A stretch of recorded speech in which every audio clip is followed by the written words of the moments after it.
नमस्कार, बहुत स्वागत है आपका। आप देख रहे हैं द न्यूज, आपके साथ मैं सृष्टि मिश्रा। धारा 370 पर देश के सर्वोच्च न्यायालय में लगातार सुनवाई जारी है। केंद्र सरकार का पक्ष रख रहे हैं सॉलिसिटर जनरल तुषार मेहता जी।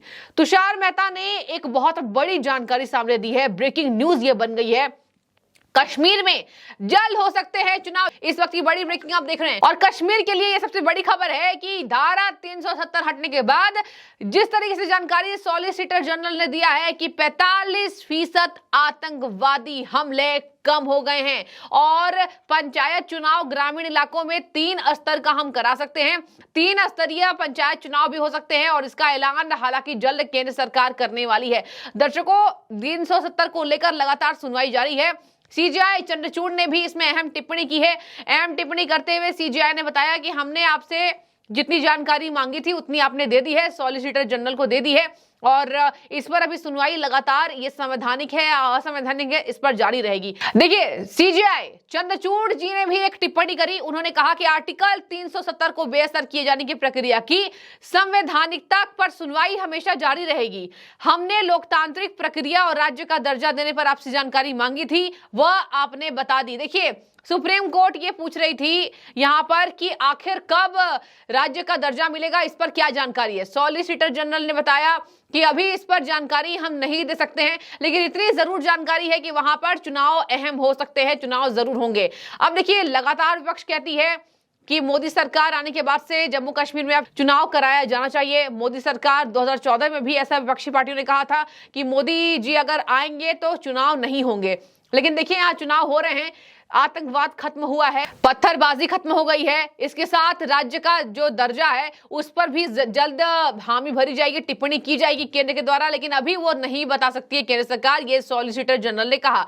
आगे मैं आपको बता दूं, रोजगार के नए अवसर प्राप्त हो रहे हैं और जिस तरीके से जो कैजुअलिटी होती थी वो अब देखने को नहीं मिल रही है। देखिए, आगे उन्होंने कहा कि जम्मू कश्मीर पर अलग राज्य का दर्जा कब मिलेगा ये मैं आपको नहीं बता सकता हूं अभी, लेकिन इसमें कुछ समय लग सकता है। लेकिन राज्य में पर्यटक की संख्या में बढ़ोतरी हुई है, आतंकवाद खत्म हो गया है, अर्थव्यवस्था में सुधार हुआ है। देखिए, पहले भी मैंने आपको बताया था कि सुप्रीम कोर्ट में इस बात को रखा गया केंद्र के द्वारा कि पुलवामा आतंकी हमले के बाद धारा 370 निरस्त करना एक सबसे बड़ा कारण था। पुलवामा अटैक किसको याद नहीं होगा। वो अटैक, हमारे 40 जवान शहीद हो गए थे और उस अटैक के बाद से ही केंद्र सरकार कमर कसे थी। ये बड़ा ऐतिहासिक फैसला लिया और धारा 370 और 35A को निरस्त कर दिया।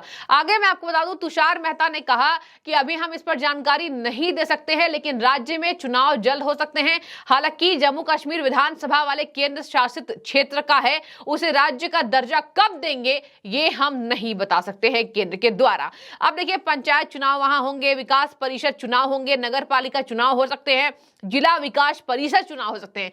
ये कपिल सिब्बल देश के अधिवक्ता, उनके लिए ये खबर जानकारी जो है वो अहम है। कपिल सिब्बल बोल रहे थे जम्मू कश्मीर को बर्बाद कर दिया, जम्मू कश्मीर से धारा 370 को निरस्त नहीं किया जाना चाहिए था। महबूबा मुफ्ती बौखलाई हुई थी, लेकिन अब देखिए ये बौखलाहट केंद्र के द्वारा धीरे धीरे शांत की जा रही है और कहा जा रहा है कि वहां जल्द चुनाव हो सकते हैं। आगे मैं आपको बता दूं कि अर्थव्यवस्था में सुधार हुआ है। इस बात की जानकारी लगातार जम्मू कश्मीर के लोग देते हुए रहते हैं कि अर्थव्यवस्था में जम्मू कश्मीर के लगातार तेजी से सुधार हो रहा है, रोजगार हो रहे हैं और 35A को निरस्त करना सही था, ये सीजेआई ने पहले भी सुप्रीम कोर्ट में कह दिया। 35A जम्मू कश्मीर की जनता को विशेष अधिकार प्राप्त कराता था और उसके अकॉर्डिंग सीजेआई ने कहा कि ये तो गलत था और ये फैसला मैं सही समझता हूं। मतलब किसका फैसला? केंद्र का फैसला। ये तो वास्तविक में जनता के मौलिक अधिकारों का हनन कर रहा था। 35A को जो निरस्त किया गया वो फैसला ठीक था, ये सटीक फैसला था, ये सीजेआई ने कहा था 3 दिन पहले सुप्रीम कोर्ट में सुनवाई के दौरान 35A को लेकर। आगे मैं आपको बता दूं, यहां पर चंद्रचूड़ ने कहा कि आर्टिकल 370 को बेअसर किए जाने की प्रक्रिया की संवैधानिकता पर सुनवाई जारी रहेगी। यानी कि अभी जो 370 हटाए जाने की बात पर विरोध याचिका डाली गई थी उस पर सुनवाई अभी जारी रहेगी। दर्शकों, लगातार इस पर सुनवाई है। आपको मैंने बताया था 1 दर्जन से ज्यादा याचिका 370 निरस्त किए जाने पर डाली गई थी सुप्रीम कोर्ट के अंदर और इसी पर लगातार सुनवाई जारी है। आगे मैं आपको बता दूं, कहा जा रहा है कि 29 अगस्त को ही केंद्र सरकार ने यानी मोदी सरकार ने कह दिया था जम्मू कश्मीर में चुनाव कराने का और राज्य का दर्जा प्राप्त कराने के लिए सरकार उसी पथ पर अग्रसर है। मतलब देखिए, सरकार यहां पर कमर कसे है, तैयारी हो रही है कि जम्मू कश्मीर को विशेष राज्य का दर्जा कब मिलेगा। इसके साथ अगर वहां पर चुनाव होते हैं तो बार बार महबूबा मुफ्ती के ऊपर यह निशाना साधा जाता है कि महबूबा मुफ्ती एक ही बात को लेकर आती हैं कि केंद्र आज चुनाव करा ले तो हार जाएगी, बीजेपी की हार होगी और बाकी पार्टियों की जीत होगी, बीजेपी इसलिए चुनाव नहीं करा रही है। जबकि आपको बता दें, अब सॉलिसिटर जनरल ने कह दिया कि जल्द चुनाव हो सकते हैं, वो भी सभी अहम तरह के चुनाव जम्मू कश्मीर के लोगों के लिए होंगे। आगे मैं आपको बता दूं, उन्होंने कहा कि तुषार मेहता ने आज ये जानकारी दी है कि गुरुवार की सुनवाई में टाइमलाइन को कोर्ट के सामने केंद्र सरकार ने रख दिया था। टाइमलाइन मतलब चुनाव को मद्देनजर और विशेष राज्य प्राप्त कराने के मद्देनजर। तो देखिए, यहां पर जम्मू कश्मीर को लेकर लगातार सुनवाई चल रही है।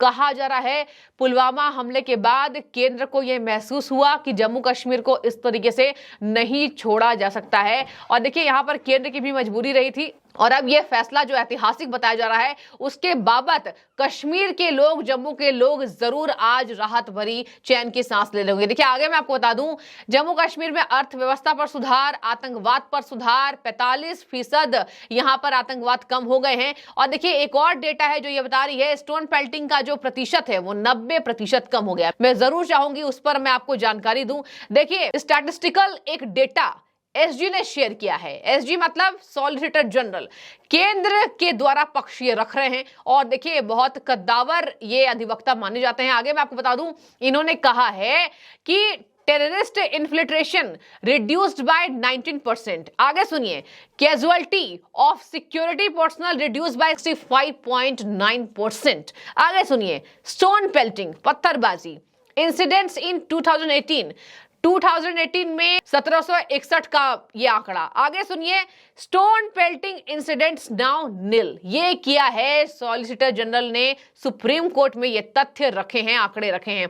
तो देखिए, यहां पर इन्होंने ये भी कहा कि यूथ को अब अनएम्प्लॉयमेंट से मुक्ति मिल रही है, अब एम्प्लॉयमेंट की तरफ जम्मू कश्मीर की जनता, जम्मू कश्मीर के युवा जा रहे हैं, जो कि बेहद अच्छी बात है कश्मीर के लोगों के लिए। आगे मैं आपको बता दूं, यहां पर सॉलिसिटर जनरल ने कहा कि बांध हर्टल्स इन 2018 52 एंड नाउ बांध हर्टल्स नाउ नील। तो देखिए, हर तरीके से 370 निरस्त करना ये केंद्र के लिए फायदा नहीं है दर्शकों, ये फायदा है जम्मू कश्मीर के लोगों के लिए, वहां की आबादी के लिए जो घुट घुट कर जीती थी लेकिन अब राहत की सांस ले रही है। तो देखिए, ये बहुत बड़ा आंकड़ा है जो कह दिया गया है। हर तरीके से हर स्तर के चुनाव होने वाले हैं, चाहे वो विधान परिषद का चुनाव हो, चाहे पंचायत चुनाव हो, चाहे विधानसभा का चुनाव हो। तो अब ये जो चुप्पी तोड़ती थी महबूबा मुफ्ती, कहती थी कि चुनाव आज करा ले बीजेपी हार जाएगी, इस पर जरूर उनके बयान का इंतजार जनता कर रही है। फिलहाल ये बहुत बड़ी खबर, सुप्रीम कोर्ट में यह तथ्य रखना और कहना जल्द राज्य का दर्जा मिलने पर सुनवाई केंद्र कर सकती है, केंद्र की तरफ से यह पक्ष रखा जा सकता है। अभी नहीं बता सकते हैं सॉलिसिटर जनरल कि आखिर कब यहां पर राज्य का दर्जा मिलेगा जम्मू कश्मीर को और आखिर कब चुनाव के डेट्स जो है वो ऐलान किए जाएंगे। लेकिन जम्मू कश्मीर में जल्द चुनाव हो सकते हैं। और सीजेआई ने भी कहा कि आपसे जितने बात पूछी गई थी आपने उसका सही सटीक पेशकश की है उसकी, और इस तरीके से सीजेआई ने बात को अंतिम रूप दिया। तो आज ये सुनवाई के दौरान हुआ है, आगे देखने वाली बात होगी। फिलहाल तो चुनाव की खबर सुनने के बाद वहां पर जो तमाम पार्टियां हैं खलबली जरूर मची होगी। और बोल दिया केंद्र सरकार का पक्ष रखने वाले सॉलिसिटर जनरल ने कि अभी नहीं बता सकते हैं कि विशेष राज्य का दर्जा जम्मू कश्मीर को कब मिलेगा। सरकार लगातार इस पर भी फैसले ले सकती है, काम कर रही है। तो आपको ये खबर कैसी लगी जरूर राय रखें। लेकिन फिलहाल 1 दर्जन से ज्यादा याचिका सुप्रीम कोर्ट में 370 को लेकर कपिल सिब्बल लगातार मेहनत कर रहे हैं, प्रयासरत हैं और कह रहे हैं ये जो हटाया गया है ये गलत था। लेकिन अब ये गलत है या सही, आंकड़े बता रहे हैं। स्टोन पेल्टिंग कम हुआ है, आतंकवाद कम हो गए, घुसपैठ कम हो गए हैं, रोजगार का अवसर सृजन हो रहा है। अब ये दिखाता है कि आखिर धारा 370 हटाना कितना ज्यादा सटीक और सुलझा हुआ फैसला था। जरूर बताएं। बहुत शुक्रिया।